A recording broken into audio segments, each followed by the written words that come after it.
So yun guys, first time kong kumain ng suwaki ngayon. Ito yung suwaki na nakuha namin kanina sa ano. So first time kong kakain ngayon guys. Titisting ko, talagang napakasarap. Ito yung kinuha namin kanina sa ano, kami ng inas diyan sa dagat. So tingnan natin kung masarap talaga. So first time ko to.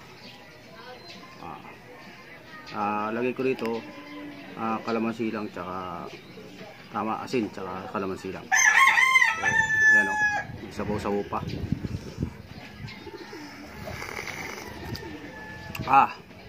Malinamnam. So first time natin kakain nito. Kasi ito talaga pinaka favorite ng iba rito, lalo ng mga mahilig nito.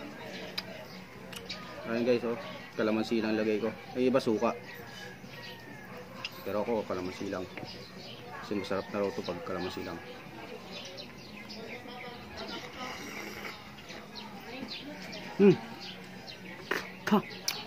Sarap pa, malinamnam. Suwabe. Sabi nga.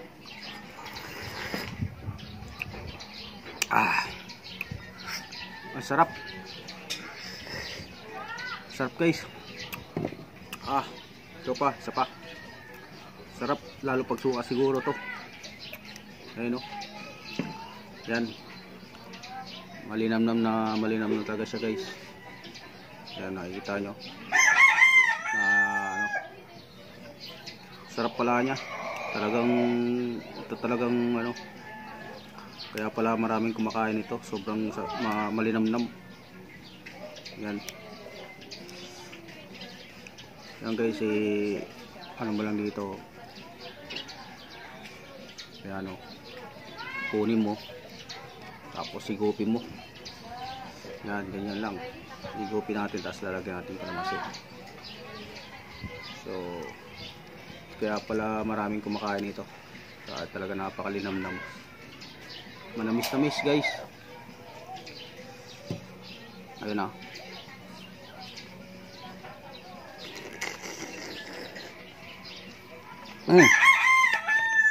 Sarap. Lasang-lasa mo yung ano, linamnam. Sa kalamansi lang pala, masarap na. Lalo pag suka, tsaka maanghang.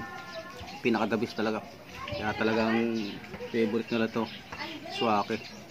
So kanina, tatlo lang nakuha namin kanina eh. Kaya ang hirap kasi maghanap. Kasi minsan, hindi mo napapansin.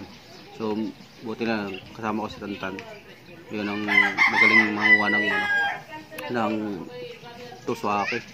So sa ibang lugar nito, napakarami nitong suwaki na to.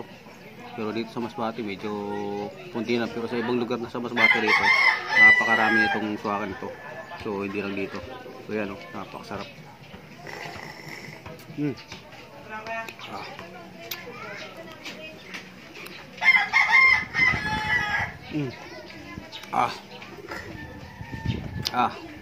Sarap.